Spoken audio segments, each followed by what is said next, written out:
claro. Mesmo time, tá valendo, né? Valendo. Sai pra lá, né? Tá valendo. Ô, Eugênio, fala sobre o lance, sua visão. Você não tem menor dúvida, tá com o Simon, que o torcedor tricolor tem razão de reclamar. Eu também não tenho a menor dúvida de que essa interpretação que se criou há alguns anos é uma interpretação que vai totalmente contrária ao espírito da lei, ao espírito da regra, né? O Simon que me ensinou essa expressão, porque o toque involuntário, ele não é falta, ele não deveria ser considerado infração. E se inventou isso, né? Há alguns anos, as pessoas que começaram a mexer nas regras do futebol anualmente começaram a inventar um monte de novas configurações de reinterpretações da regra. E uma delas foi essa: não, tocou na mão, é infração. Especialmente dentro da área. Isso valia também de forma absurda para os zagueiros, depois tiraram. O zagueiro agora não. O zagueiro, se for involuntário, tudo bem, passa. Mas continua valendo para o atacante, quer dizer, você está indo contra o espírito do futebol, porque quando o toque é involuntário, a bola bateu na mão do jogador. Ele não tem a menor intenção de tocar na bola, a bola resvalou, alguém chutou, bateu, aí invalida um lance que muitas vezes é um lance perigoso. Esse lance aí, mesmo se não fosse dessa forma a interpretação atual, era possível você interpretar que ele teve a intenção de tocar com a mão na bola, porque a bola vem subindo e o movimento do Verratti na bola, ele interrompe a subida da bola e prepara para aquele chute, né? Colocando o público em geral. E tenho certeza, se você colocar aí para qualquer pessoa que não seja o torcedor do Vasco, a maioria vai dizer que tocou na mão, porque é muito nítido que é o toque. A câmera lateral deixa isso muito claro e ele briga com a imagem. O árbitro não pode brigar com a imagem para botar em prática uma certeza dele, que ali no campo ele não achou e tal, porque tem árbitro que não gosta de ser chamado pelo VAR. Sim. Entendo que o VAR é muito intervencionista no Brasil, mas nesse caso não. Nesse caso o VAR tinha razão ao chamá-lo. Ô, Nath, eu quero ouvi-la também sobre isso, mas antes vamos ouvir o presidente do Fluminense, Mário Bittencourt, imagino que está falando sobre esse lance. Vamos lá. A orientação é muito clara, de que quando a bola bate na mão do atacante que faz o gol, que o gol deve ser anulado, não se avalia mais a intenção, já há muito tempo. Não preciso ler aqui para vocês, quem quiser está nas orientações de arbitragem da CBF. Eu ouvi da minha comissão técnica, do preparador físico, e por isso que eu deixo sempre para falar depois do jogo, para poder entender, porque não estou no campo, não sei qual foi o argumento esdrúxulo que o árbitro usou. E o argumento esdrúxulo dele foi que o lance foi inconclusivo, né? Foi o que ele falou para o nosso preparador físico. Se o lance foi inconclusivo, por que o VAR chamou ele para ver um lance inconclusivo? Então são 3 lances no mesmo gol. É uma falta no zagueiro nosso, a bola bate na mão do Léo Pelé. E me desculpe, assim, o movimento do Verratti é o movimento de que a bola bate na mão. A bola bate na mão, ele bota a mão para cima para dizer não bateu. Tem 5 jogadores do Fluminense mostrando que a bola bateu com a mão. Então, o que acontece com o Daronco, assim, sinceramente, com relação a ele especificamente, muitos outros erram também, é que ele tem que ter a humildade de parar, porque está feio. Ele não consegue acompanhar o jogo. Os jogadores todos comentam que ele, quando tem um tiro de meta, ele manda esperar bater para ele poder andar até o meio de campo para poder acompanhar o jogo. Então, há um momento, assim como jogador de futebol, assim como qualquer profissional tem que ter humildade para se aposentar, alguns árbitros também têm que ter essa humildade. Sim, ok? Porque eu vejo tanto jogador de futebol espetacular dizer, olha, já era, já deu para mim, não dá mais. Isso tem que ter na arbitragem do futebol brasileiro. Assim.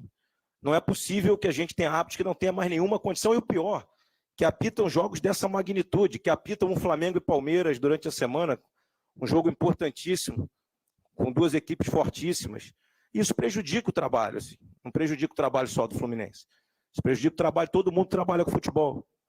Repito, são 5 anos como presidente de clube. Aliás, a única vez que eu dei uma coletiva falando sobre esse tema foi quando houve uma discussão no jogo Fluminense e Inter em 2019. Eu tinha acabado de me tornar presidente do clube e que toda a imprensa havia dito que a bola tinha batido na mão do atacante do Inter. E eu fui à CBF ver as imagens do VAR e vi que bateu no braço do nosso zagueiro. E eu dei uma coletiva naquele dia para dizer que o árbitro tinha acertado. Foi a única vez. E hoje é a segunda vez, em 5 anos como presidente, que eu venho aqui. É porque é taxa da arbitragem, é taxa da federação, é taxa da confederação, é um caminhão de dinheiro que os clubes depositam, é taxa para registrar contrato. Cada contrato que a gente registra, a gente paga um caminhão de taxa. Então, assim, não é possível que com a quantidade de dinheiro que os clubes despejam no futebol brasileiro, especialmente nas federações e nas confederações, é um absurdo que a gente não tenha qualidade de imagem para o cara que vai apitar o jogo de um negócio que vale milhões de reais. Assim. Então, repito, em nenhum momento eu acho que há má intenção, nem contra o Fluminense, nem contra ninguém, mas é muito clara a falta de capacidade hoje, e a gente tem que sentar e começar de novo, profissionalizar, os árbitros têm que ser profissionais, não tem jeito, não tem solução, porque toda rodada a gente vê os absurdos que são cometidos, se fala mais de arbitragem no Brasil do que do jogo, especificamente, e a gente vê outros campeonatos pelo mundo, né, em que quase não se fala de arbitragem. Deve ser porque o problema é nosso, assim.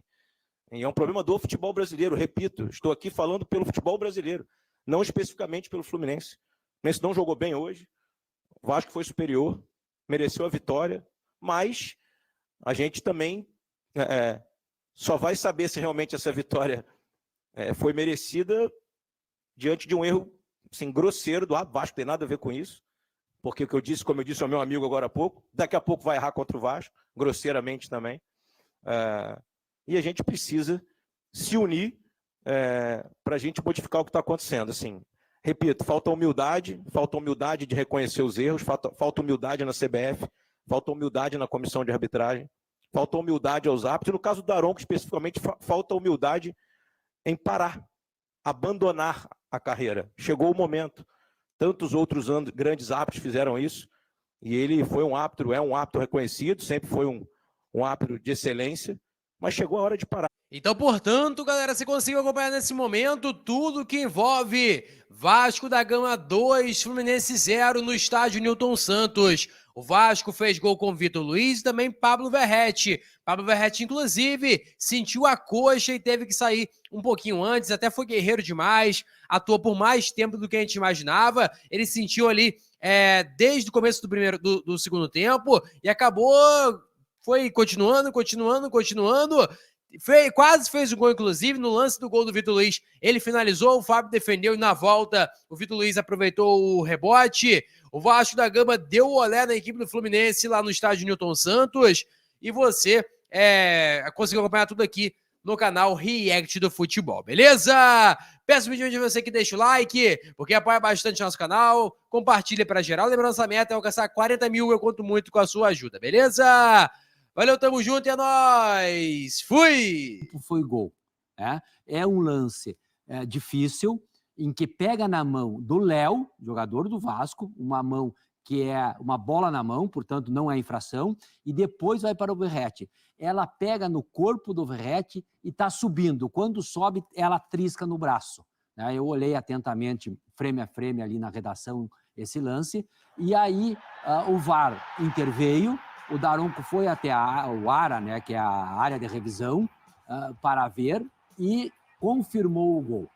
Na minha opinião, o gol foi irregular, porque ela trisca no braço ali do Verratti, tá? Antes dele concluir para o fundo da rede. Mas, enfim, foi aos 23 minutos do primeiro tempo, o jogo ficou parado por 7 minutos, bastante tempo. Depois ele acrescentou no final 10 minutos de acréscimos, mas o gol irregular. Para mim, ela toca no braço. E por tocar no braço, tem que ser anulado o gol. O jogador que faz o gol, toca no braço do jogador e ele imediatamente faz o gol, né? Essa regra foi alterada, tem que ser anulado o gol. Por isso, a minha opinião é que esse gol foi irregular, Edu. A grande discussão, né, Beller, é se o lance as imagens que temos são conclusivas. Então, o Simon chega à conclusão que sim, né? Sim. Mas muita gente acha que não tem essa convicção. Mas é exatamente o que entendeu o Daronco ao ir lá e considera que a imagem não é conclusiva o suficiente. Agora, o Eugênio já acha que, com certeza, mudou a trajetória da bola, né? Então, é discutível o lance. O lance do Léo, a bola toca no braço de forma indiscutível. Né? Todos os ângulos mostram isso. Mas no caso do Verratti, por mais que a gente pare frame a frame, eu acredito que o Daronco tenha sido levado à conclusão de que a imagem não dava 100% de certeza. E com isso decidiu-se manter a decisão de campo. Mas aparentemente, até pela câmera lateral, o Verratti parece, no reflexo, tirar a mão. E ali indica realmente que houve o toque. E aí eu concordo com o Simon. Se tocou, o lance tem que ser invalidado. Qualquer toque, mesmo que não mude a trajetória da bola, se encostou na mão o cara que faz o gol, tem que ser anulado. Tem que ser anulado. Essa regra foi alterada. Eu até comentava com o Eugênio a respeito